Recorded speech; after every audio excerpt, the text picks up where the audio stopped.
Sahabat EKW senang dapat berjumpa kembali dalam acara Penyejuk Hati. Ini merupakan episode terakhir dari refleksi kita atas kitab Ayub yang kita beri judul Akhir yang Menggembirakan. Saya Pendeta Arlian Sarosa. Nah sahabat, bagaimana rasanya dinyatakan tidak bersalah atas seluruh tuduhan yang memojokkan? Pasti menyenangkan, bukan? Nah, inilah yang dikisahkan dalam bagian penutup dari kitab Ayub ini. Bagian ini yang biasa disebut sebagai epilog berhubungan langsung dengan bagian prolog yang sudah kita bahas pada bagian-bagian awal dari refleksi kita terhadap kitab Ayub. Namun kita tidak boleh memperlakukan epilog ini semata-mata sebagai bagian yang langsung berhubungan dengan prolog. Sebab pada hemat saya, penempatan epilog sesudah perdebatan yang panjang antara Ayub dengan sahabat-sahabatnya pasti mempunyai arti tersendiri. Karena itu, penelitian kita pada bagian akhir ini akan kita bagi dalam dua bagian. Yang pertama, kita akan menatapnya dari sudut pandang kesinambungan antara prolog dan epilog. Dan pada bagian kedua kita akan mencari makna dari penempatan kisah perdebatan Ayub dengan sahabat-sahabatnya itu di antara prolog dan epilog. Sahabat, dalam prolog Ayub yang kita jumpai adalah Ayub yang sangat saleh, teguh imannya dan tidak bergeming dalam penderitaannya meskipun dicemoohkan, bahkan ditinggalkan oleh orang-orang yang dekat dengannya. Keteguhan iman Ayub ini berlangsung hingga bagian akhir dari uraian tentang Ayub di dalam prolog. Dalam bagian epilog, kita menemukan bahwa keadaan Ayub dipulihkan oleh Allah secara total. Bahkan keadaan Ayub dari aspek kepemilikan mengalami pertambahan berlipat ganda. Tuhan memberkati Ayub dalam hidupnya yang selanjutnya lebih daripada dalam hidupnya yang dulu.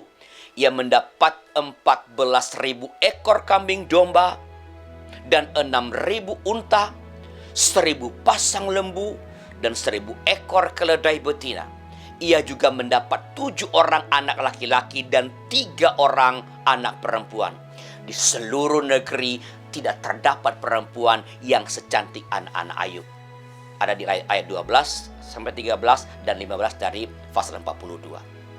Harta yang berlipat ganda ini tentu saja berhubungan dengan ketaatan dan keteguhan iman Ayub yang telah dikisahkan di dalam bagian prolog, sehingga kita dapat mengatakan bahwa kesalehan dan keteguhan iman Ayub dalam penderitaannya telah membuahkan hasil yang sangat menggembirakan.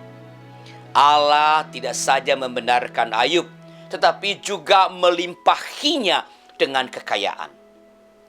Hal ini menyatakan kepada kita bahwa ketaatan dan kesetiaan kepada Tuhan dalam menghadapi penderitaan apapun tidak pernah sia-sia. Tuhan itu adil.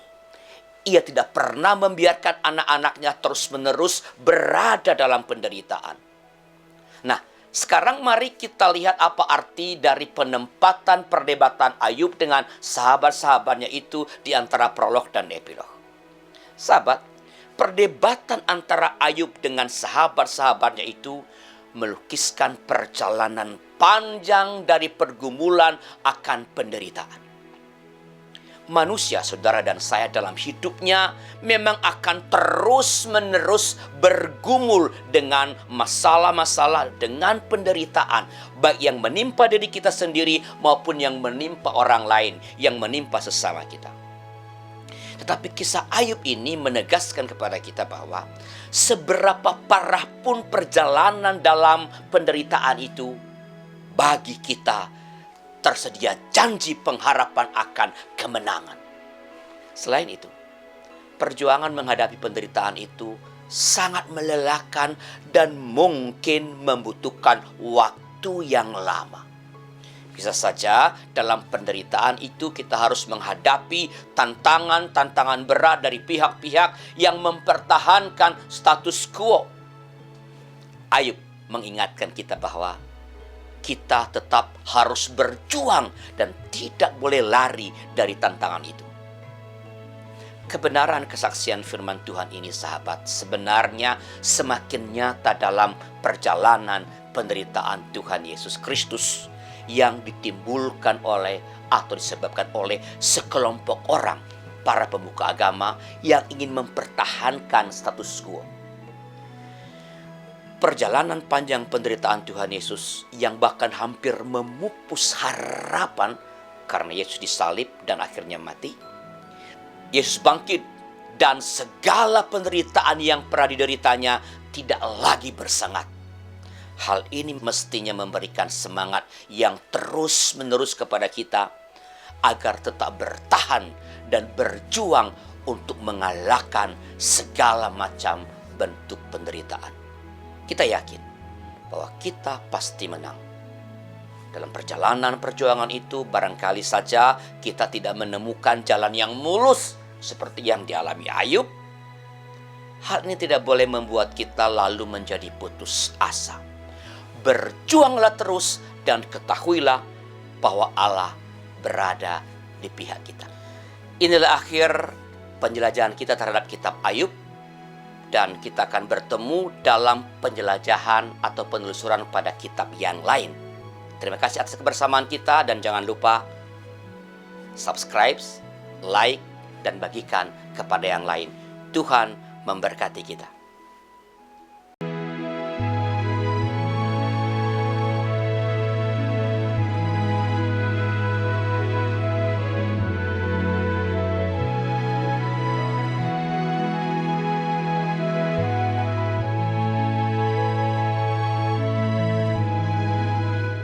Sahabat, mari dukung pelayanan dan pekabaran Injil melalui YKB dengan membagikan link acara ini kepada sebanyak mungkin orang. Dukungan juga dapat saudara lakukan dengan mentransfer dukungan finansial ke rekening BCA ke nomor 450 305 2990 450 305 2990 atas nama Yayasan Komunikasi Bersama.